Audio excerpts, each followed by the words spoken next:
What up, Hyperchange? We got some major news to discuss. Tesla's business is red hot, on fire. 184,000 deliveries in Q1 2021. The numbers came out a couple days ago. I know a bunch of y'all have been asking for this video, so I want to give you my take. I mean, Tesla's deliveries from Q4 to Q1 usually drop off due to that sequential or seasonal dip in the automotive industry. They bucked that trend this quarter despite a few factors, but Tesla posted deliveries of 184,000 vehicles in the quarter. This was a record for Tesla, the most they've ever done as a company. Almost, I get tired of saying that, but they do it, so congrats. And then also 2% sequential growth from Q4. So seasonally their strongest, going to seasonally their weakest, and they bucked the deceleration trend, grow that 2% year over year. We're looking at 108% growth. This is a huge acceleration from the past 3 quarters. So Tesla's growth rate on a year-over-year basis, like accelerating to levels that we've never seen before. I mean, I believe they're on track, or this quarter puts them on track potentially to do almost 1 million deliveries this year. That's sort of the moonshot stretch goal. They delivered about 500,000 cars last year, so 1 million this year. I mean, 100% growth of a complex manufactured in-house product is insane. But those are the numbers that Tesla's putting up with that tri-continent expansion of Shanghai, Austin, Fremont, and then Berlin. And Berlin cars could be coming in Q4. Additionally, I want to talk about the Model S and X because those deliveries were only 2,000 in the quarter. So that was because they had to do the Plaid Refresh.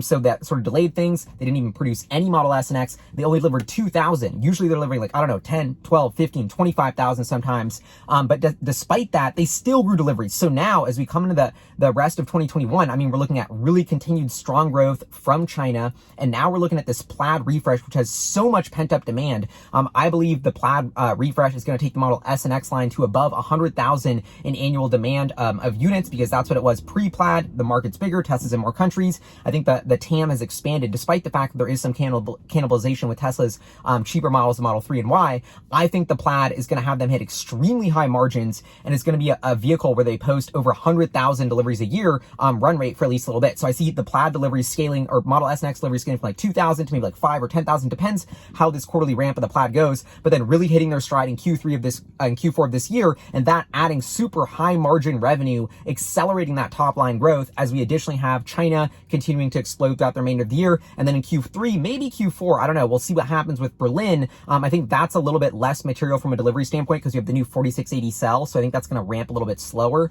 I would be very impressed if they delivered more than 10 or 20,000 Model Y from Berlin this year, but hey, I hope they prove me wrong. It looks like they're actually getting close to the start of production in a couple months. So, and you know, I always think this is like the most important number to watch for Tesla. How many cars do they deliver? The biggest KPI for the business. I mean, it's amazing to see them doing this well. And if you back into the financials from this, last quarter when they delivered 180,000 cars, Tesla produced about $3 billion in operating cash flow, about $575 million in operating income. That was a blockbuster quarter. And this, you know, with a little bit more deliveries, yes, we were taking out Model S and X, maybe more in China. Who knows what the margins are in China because of the ramp. So there could be a gross margin hit here in Q1.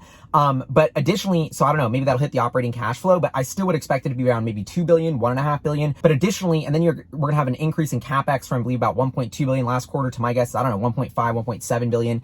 Just want to be, you know, extra, conservative there by estimating a huge amount of CapEx. But either way, I think Tesla's in a worst case scenario, their cash position basically stays flat given the CapEx, taking out the operating cash flow. But in a good case position, I still think they can add like $1 billion in operating cash flow to the balance sheet in this quarter. And then that is only going to increase from here as the Model S and X continue to ramp. The other huge catalyst to the financials that I'm waiting for is the FSD subscription. I think this is going to unlock a ton of software revenue recurring. That's going to get Wall Street super pumped. Additionally, I believe when they roll out the FSD subscription, there's going to be a price hike for the raw cost to buy FSD up front. I paid $8,000 for the FSD in my Model Y. Now it's $10,000. I believe it's going to go to 12, 15, or 20 grand. I've been using the FSD Beta. It's incredible. Shout out to the FSD Beta team. This is like changing my life. Like I had this like crazy experience I tweeted about where I like got off the highway and I was like I'm not used to being on autopilot on the highway, right? But I'm not used to just going straight into FSD off the highway, and then it like gets off and then I see the visualization on the screen change from like highway autopilot to like city street FSD, and I never disengaged. And then it just like takes this left off the highway and gets on and starts navigating me through the roads, getting me back to my spot. So I'm like, what? Like it was just this magical feeling of coasting on autopilot and having the car drive for me, this seamless transition from highway to city streets that I'd never felt before. And I was like, oh my God, this is magic. Everyone I've showed the full self-driving to thing is like literally sitting in the seat next to me like speechless because they just can't comprehend how crazy it is. So I'm so excited for that to roll out from just a product change the world perspective, but truly that will be a mega financial catalyst in the latter half of 2021 in tandem with this mega vehicle production growth. So anyway, this is my wrap up and 2 cents on Tesla deliveries. They are absolutely crushing it.